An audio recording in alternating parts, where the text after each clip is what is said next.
Welcome to the TLT Movement Podcast, a podcast for tomorrow's leaders today. In this episode, we are with a mentor, one of my best friends, Mr. the Great, the Powerful, Benet Bino. Thank you, Danny. Or Andrew Bino. Which one would you like to be called for this episode? You can call me Benet Bino.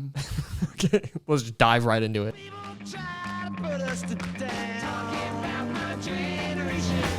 Anything challenging is going to be hard. But so what? Hard could be the new fun. Ask not what your country can do for you. Ask what you can do for your country.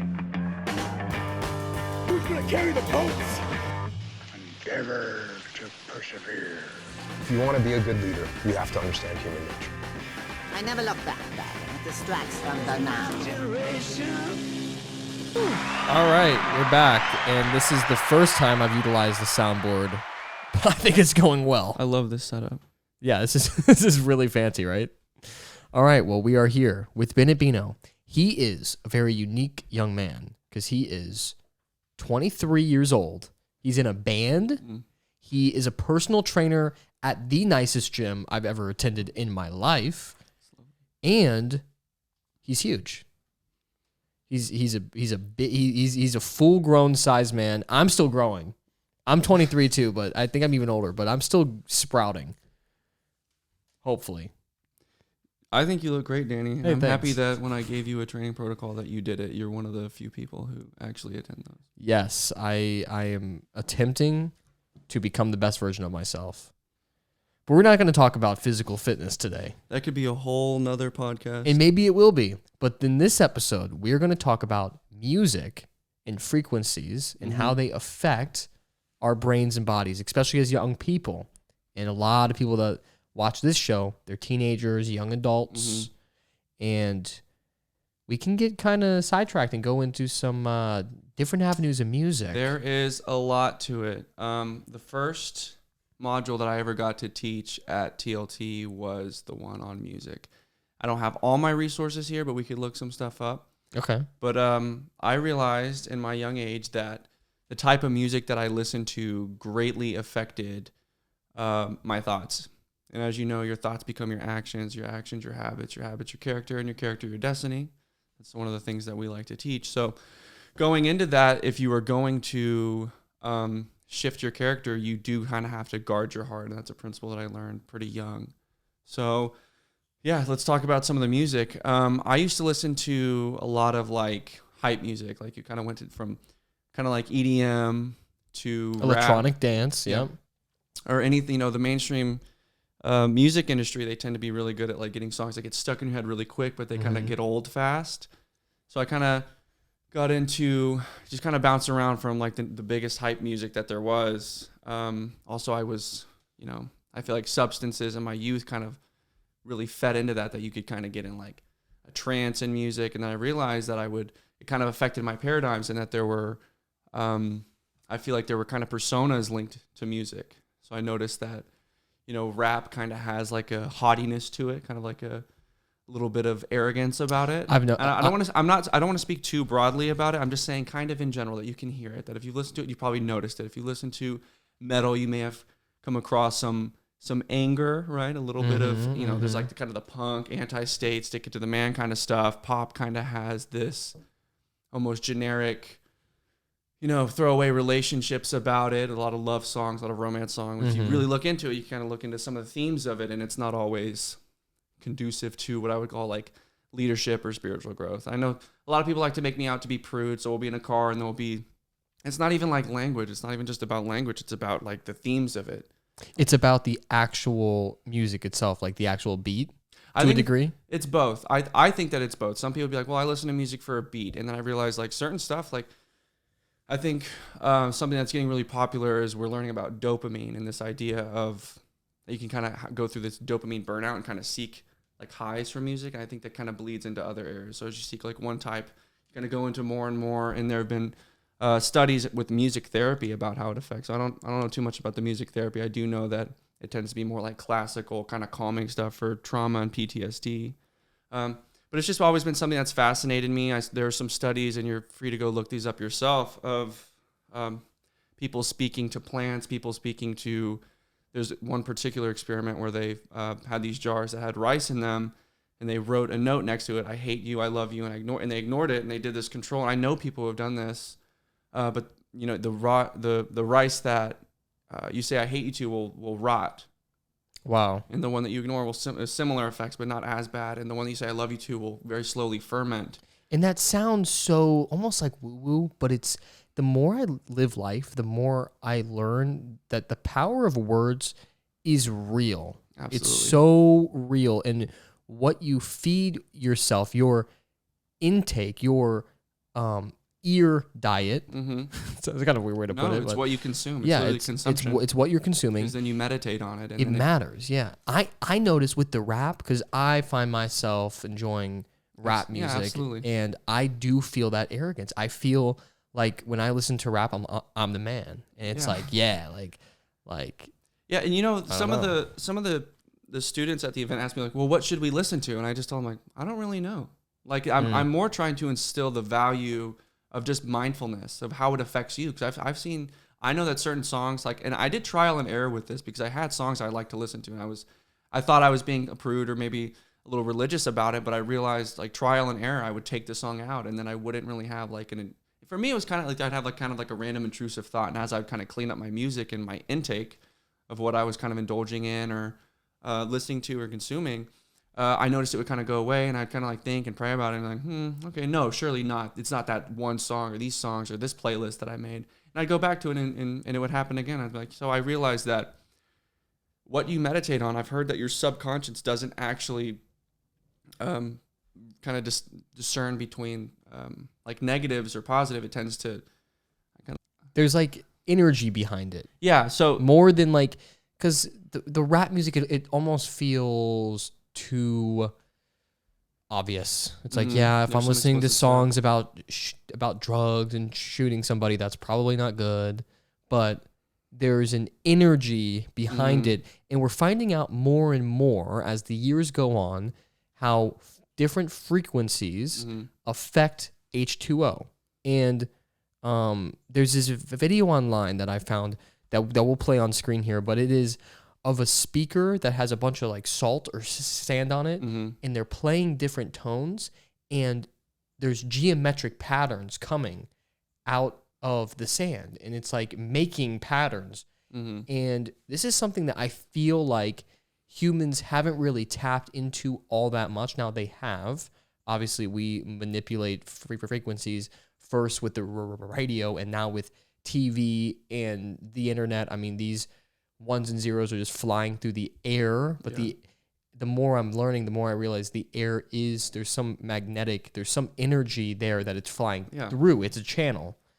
And so all of this is important. And if it's affecting, making all these different patterns out of the sand, and then the water, we even found a clip where some guy's just pouring a stream and playing this frequency, and it's creating this zigzag. The one that I saw was the one they'll freeze the crystals. So they'll play music to it for an extended period of time, and they freeze the crystals, and they do form different shapes. So I thought that was fascinating about like the beautiful, you know, like the typical like kind of like beautiful snow crystal, right, that we know of, and then you play like metal or certain songs to it, or they did some from like these rivers. I don't remember where they were, but people pray around them. Like then I don't know what religion or belief system it is, but they look at it and it's like they form these beautiful crystals. So I again, that seems kind of spiritual, but again, the more I learn about positive and negative, like positive feedback, negative feedback, how it bleeds into your beliefs, and thoughts are things, is something we've learned at TLT, is that thoughts, anything that you've seen was the byproduct of a thought. So it's very important to guard your heart. It's very important to monitor your intake. And again, that comes, and this is for me, like being in a band, like we try really hard to make music that is positive, that's loving. And I feel so much. And when we'll write a song together, there will be a kind of ambiance of the band.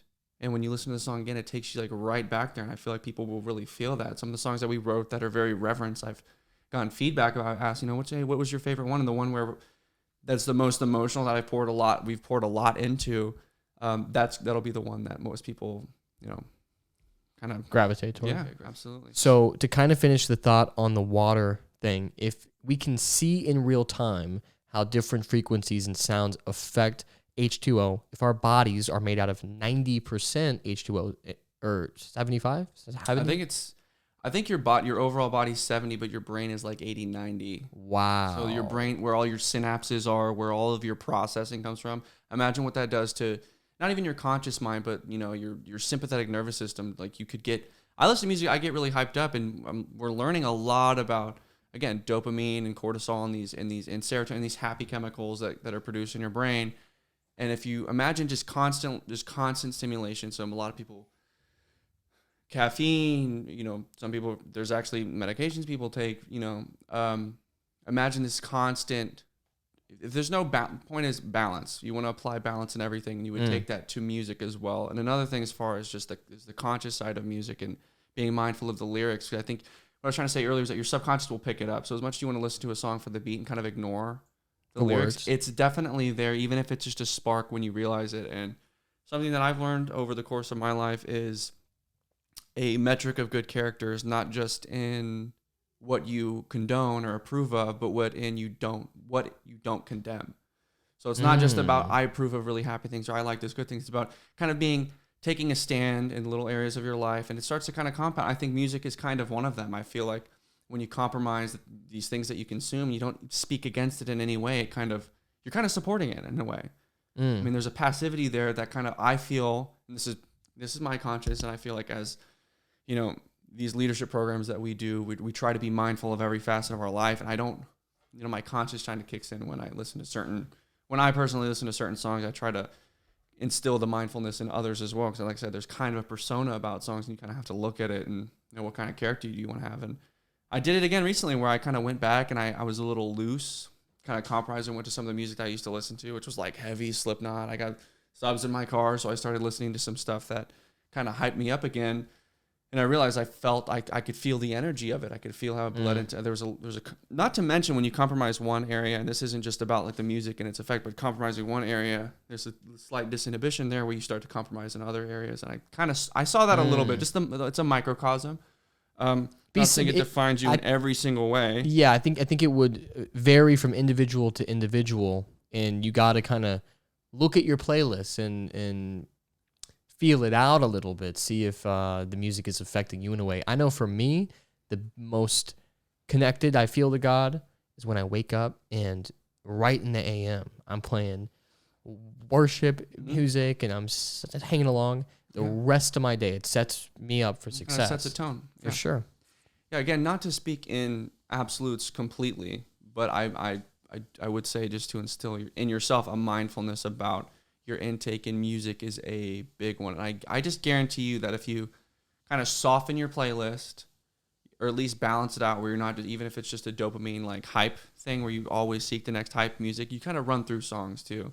That's just, again, just as someone who kind of writes, I've noticed songs that catch your ear really quick, get old kind of fast, but songs you kind of have to listen to multiple times, kind of get into it, they tend to last longer. So I think there's kind of a reverence about it. And I mean, not to be too spiritual about it, but there is kind of like a I don't want to just burn through songs all the time, right? I've noticed that too. I didn't realize it, but I've noticed that too. The ones that kind of have to warm up on you, they last longer. Yeah, they're enjoyable for a long time. I think it was you who sent out, and this is just a fun question to ask, but I remember you asked in a group chat with some of our friends, do you think that modern songs will live as long as some of the classic songs? Do you remember sending that out? Yeah. About like, are these songs going to be as iconic as they are? And what we get is like, I think in the 2000s we kind of had like some fun pop songs that they still kind of play, but like these songs that get such mainstream like attention, you don't even hear about, or I'll ask people, they don't even know them, but everybody kind of knows, like Stairway to Heaven. Everybody kind of knows. Right.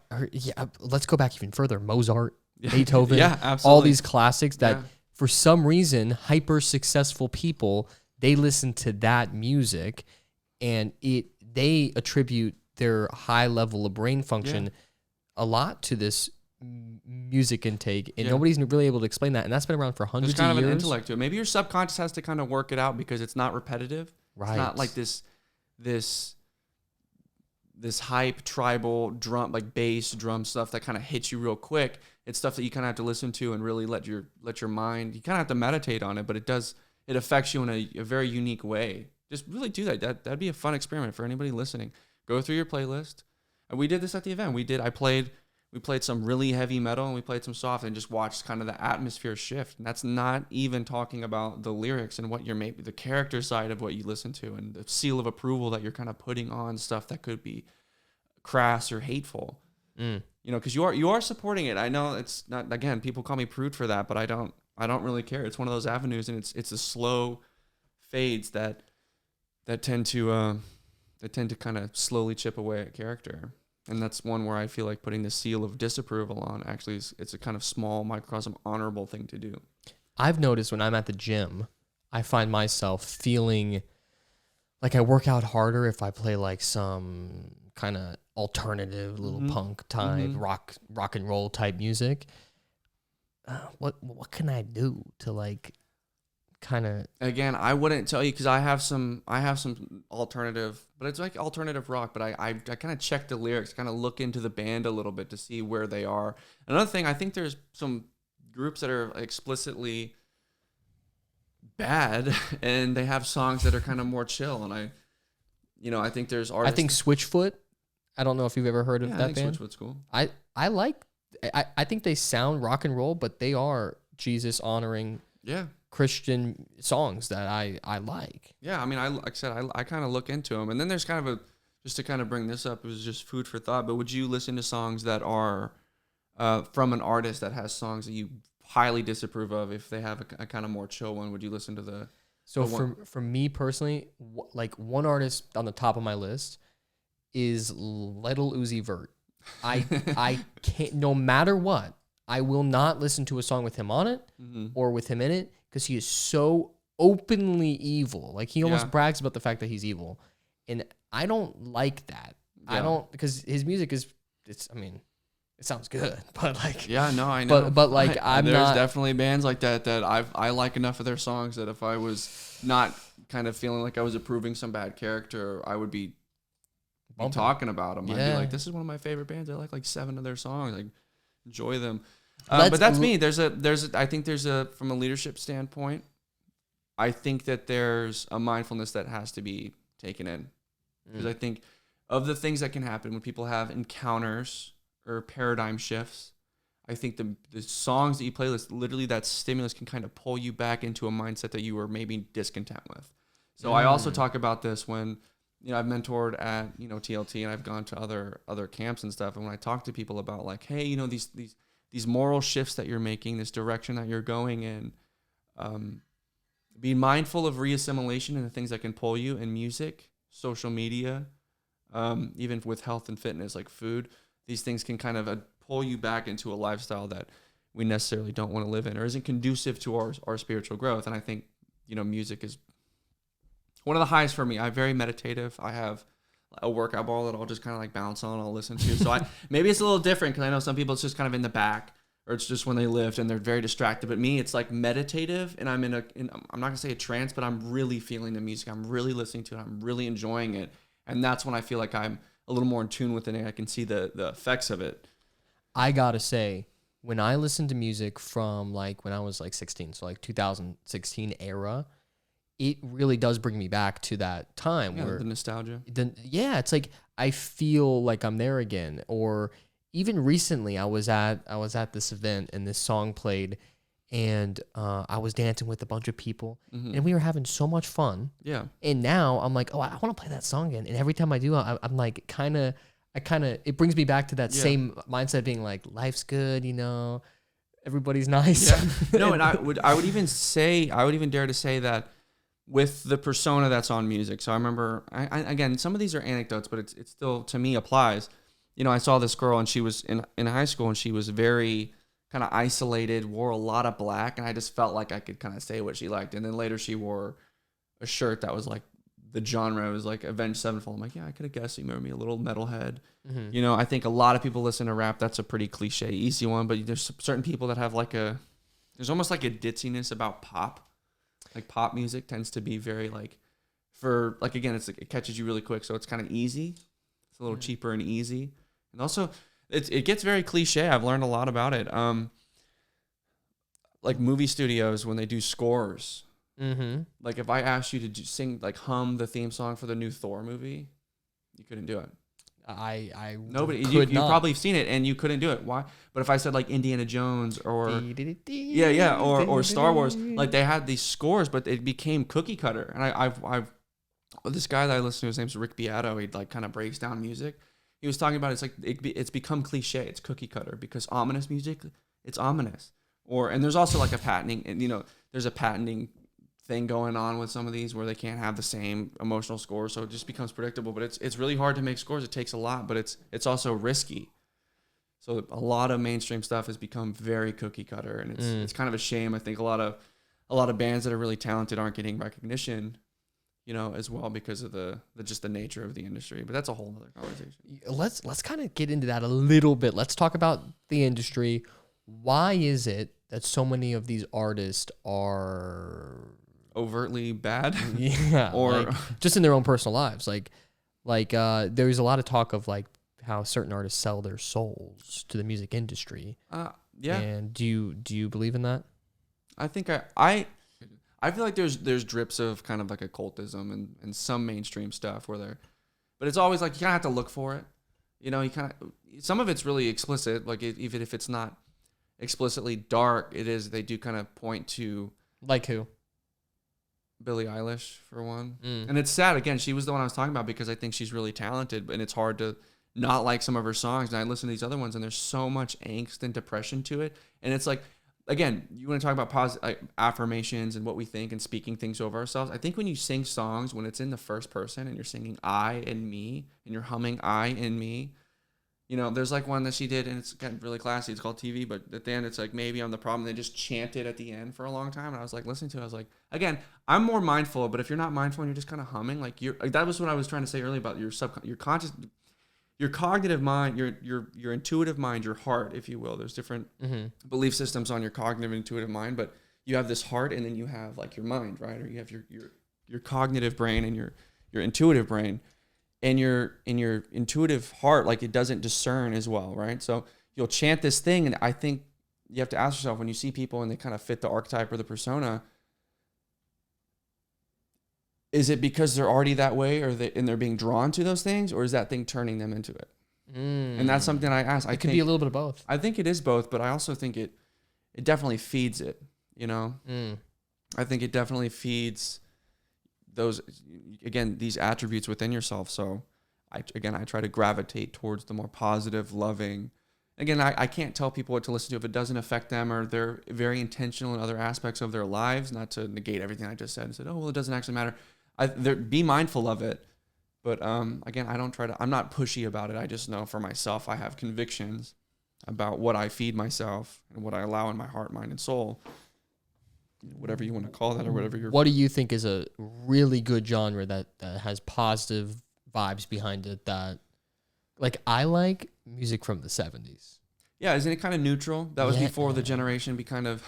There's a certain degeneracy about some of the times that it seems like we're living in, and I think that some of those classic songs were just before the major kick in of that. And again, I think I like alternative music. I like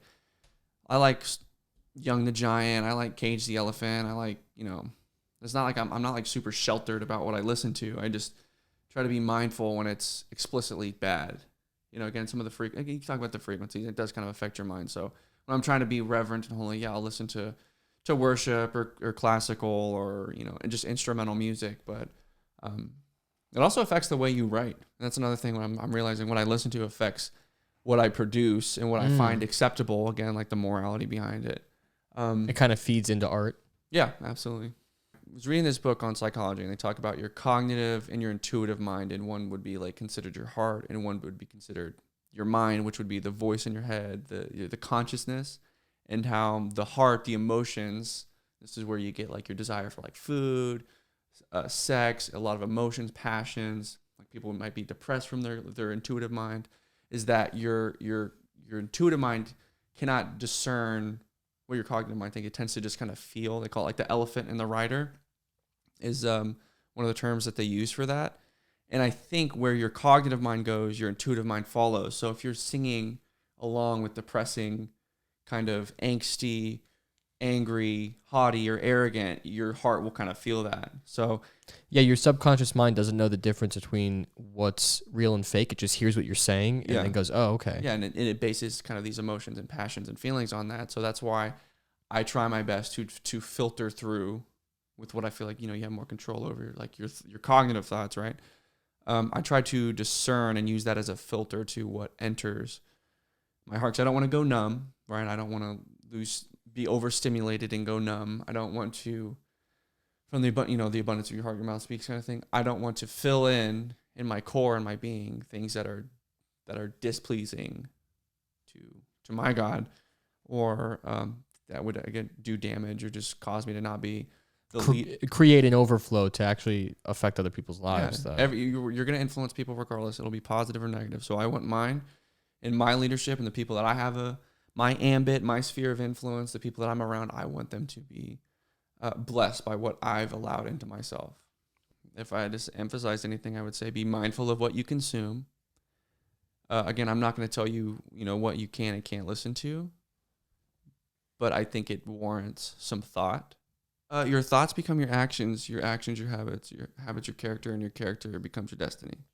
All stems from what you think and meditate on. So you got to keep it clean. You got to make it conducive to your spiritual growth. Wow. That's very good. That is very good. Benet, you were nervous to do this, but you absolutely killed that one. I thought it was very good. Thank you. Very educational. Do you have anywhere that you want them to see your music, maybe? Yeah, my band is called Kicking Dandelions. Classic. Yeah, is that like an alternative? It's just angsty enough. but it's also sweet. Yeah, that's hilarious. Yeah, kind of. So we're still recording. So we've done some live shows. We are in the DFW Austin is where we've been doing a lot of shows. So do you have a Spotify or Apple or anything? Yeah, we do have a Spotify. We have one song out. Nice. All right, well, go listen to that one song. Yeah, listen to that one song. I'm gonna link it below. And also, I think to end on one last note, I think a good alternative to music, because I've been taking a lot of road trips and a lot of time to fill in where I need to listen to things. Podcasts and ebooks, yeah.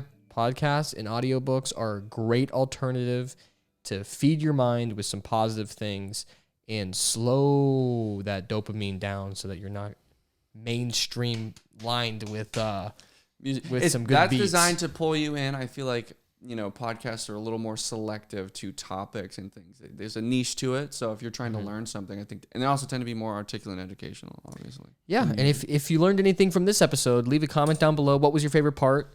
And interact with us a little bit. I've never told you guys to do this, but if you could, I think it'd be beneficial.